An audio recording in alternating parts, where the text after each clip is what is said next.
We are live in Brussels, a city still in deep shock following yesterday's terror attacks. A massive manhunt is underway for the suspect police believe is the surviving airport bomber, jointly responsible alongside two brothers. A renewed resolve to stand firm against the terrorists as the victims are remembered. At the end of the day, everyone stands together united. Solidarity too from the international community with a promise to combat terrorism with all necessary means. We will do whatever is necessary to support our friend and ally Belgium. And as the Governor-General expresses our country's condolences, strong words from our Prime Minister. We are allies in this battle. This is SBS World News with Anton Enos and Janice Peterson. Good evening. As we go to air tonight, we're hearing some breaking news on the Belgium terror attacks. It's emerged that two men believed to have blown themselves up in the attack on Brussels airport were brothers. Tonight, a massive search is underway for a third suspect who fled the scene. Belgium is in mourning following the deaths of 34 people in the coordinated attacks, which also targeted a metro station. SBS reporter Ben Lewis is outside that station tonight and joins us now. Ben, we're just hearing that two of the attackers are brothers. What more can you tell us? Anton, good evening. This information has come in the last few minutes from Belgian state television broadcaster. They're saying that the brothers who blew themselves up at the airport were Khalid and Brahim El Bakraoui, that they had been known to police but not necessarily for terror offences, and that Khalid is believed to have rented an apartment that was raided by police last week under a false name. More information on that as it comes in. And in the last few minutes, we've also learnt the identity of one of the victims, the first of the victims to be named. Peruvian national Adelma Ruiz. She was a mother of two 4-year-old girls. Her husband and girls managed to escape with minor injuries.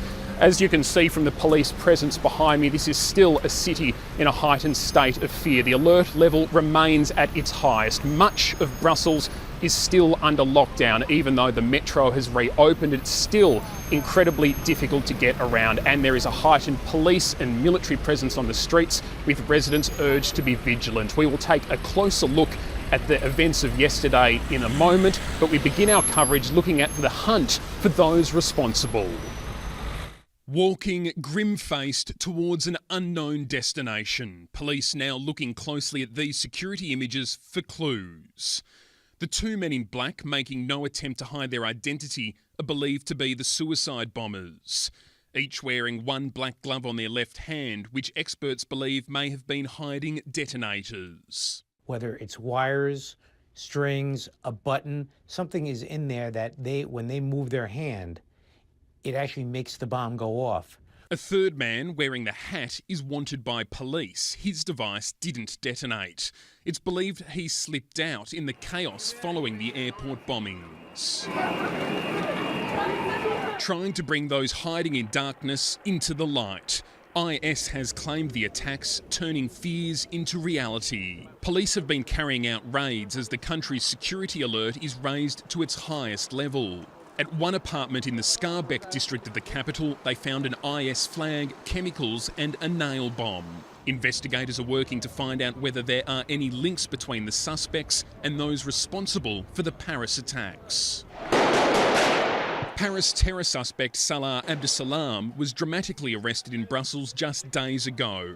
And authorities will want to know if that was a trigger for these attacks, either as revenge or a rush to carry out plans before Abdeslam could talk to authorities. And if this is a response to the arrest of Salah Abdeslam just a few days ago, authorities will be incredibly concerned about how quickly and covertly those responsible put their plans into action.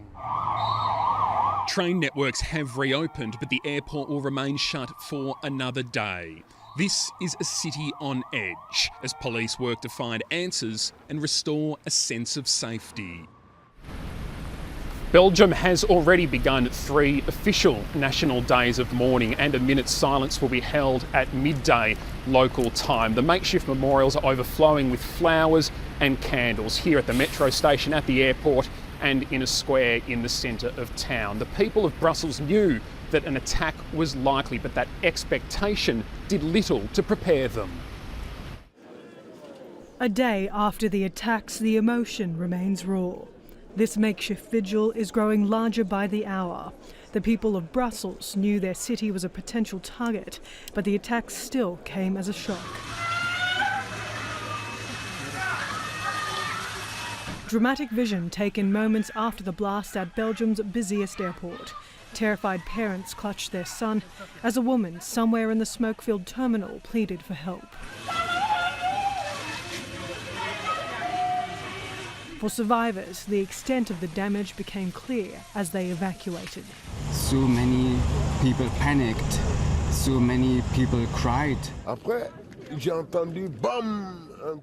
I heard a gunshot and what sounded like Arabic. Then I heard boom, an enormous explosion. He pulled 7 people to safety. The first bomb went off in the departure hall of Zaventem Airport at around 8 a.m. local time. As people fled, a second, much bigger explosion. At 9 a.m, an explosion ripped through a train at Malbec metro station, right in the heart of the city near the European Union offices. These passengers were headed to the station when their train suddenly stopped. They diverted on foot. In streets surrounding the station, paramedics tended to the wounded. The blast at the metro station claimed the most lives. I was in the first carriage. I saw an explosion, a flash of light, and then the whole metro exploded. The windows came in, the doors opened, and everybody dropped to the ground. Survivors at both locations shocked about their near brush with death. Aujourd'hui, notre pays est en deuil. Pour chacun de nous, ce 22 mars ne sera plus jamais une journée comme les autres. Que nous allons être pleinement mobilisés, avec aujourd'hui une douleur profonde dans le ventre et dans le cœur, mais avec la détermination pleine et entière d'agir pour protéger nos libertés, pour protéger nos manières de vivre. In the heart of Brussels, Australian expat Nicola Pisano joined thousands lighting candles for victims. She works near the Malbec metro and heard the blast. Coming to Bourse here this evening helps everyone unite and come together and stand against the meaning of today's events. There has always been this sense of dread that something might happen. Overnight, hundreds came to light a candle for the dead, in defiance against fear and unease spreading in Brussels. Julia Calixto, SBS World News.